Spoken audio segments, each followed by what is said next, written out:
Welcome to Life Rebounding. I want to continue to look at the priceless Lamb as we find him in Isaiah 52 and 53. And we're looking today in particular at Isaiah 52 verse 15, where we read, "So he will sprinkle many nations, and kings will shut their mouths because of him. For what they were not told they will see, and what they have not heard they will understand." Have you ever wished that you could just hit the mute button on political leaders sometimes when you hear them on TV or on the radio? Be they presidents, prime ministers, kings, dictators, whoever they may be. I dare say there's times even when you want to hit the mute button on religious leaders, and when you hear the things that come out of their mouths, well, you might actually be wanting to do that right now in reference to what you're hearing. At any rate, Isaiah saw a time when political leaders would have their mouths shut. It would be a strange phenomenon.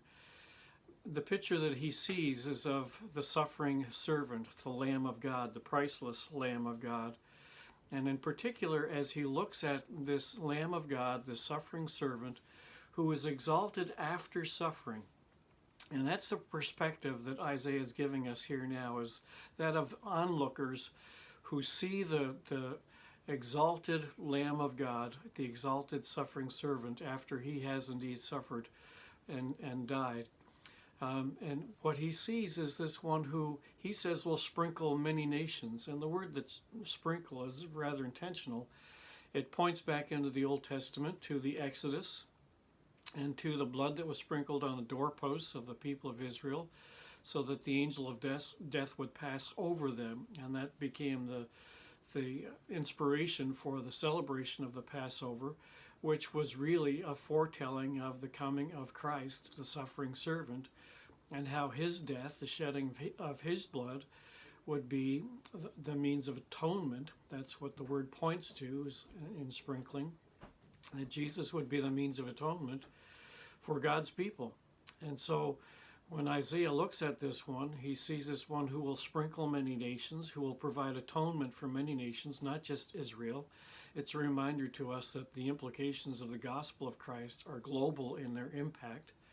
And so from the perspective of the onlooker, they see this one who will sprinkle nations, but they're dumbfounded. They're awestruck. They're silenced. And in particular, Isaiah singles out the kings, the rulers, people who are used to being heard, people who are used to having others grow silent in their presence, who now are silenced because of the Lamb of God and his exalted position. It's a recognition that their authority is nothing compared to the authority of that exalted, priceless Lamb of God. It's a reminder to us that God isn't limited by our expectations, that he can strike us silent, make us dumbfounded with awe when he does something that we just did not see coming. And that's the picture that Isaiah is painting, that this one who would suffer would be exalted to the highest place, exalted over all nations, all kings, all rulers.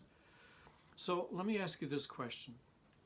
What happens when you look at the suffering servant, the priceless Lamb of God? What happens when you see the sinless one suffering for the sinful ones? What happens when you see the undeserving one suffering punishment for the deserving ones? What happens when you see the Holy One dying for the unholy ones? What happens when you see Jesus suffering a punishment that was rightfully mine and yours, that you deserve, but he didn't?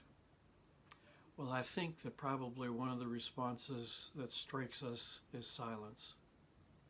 What can we say in response to such a deep love? That the suffering servant, the priceless Lamb of God, would be willing to lay down his life for you and me so that we could be set free. It was for me he bled, it was for me he died, and it was for me he came to set me free, just as that's true for you. In Habakkuk 2:20, the prophet Habakkuk said this, "The Lord has roused himself, let all the world keep silence." Well, there's a true picture that is given to us from Isaiah. And may our response be in reflection on the suffering Lamb of God, the priceless Lamb of God, at least a moment of silence as we reflect on that deep love that drove him there to die for you and for me.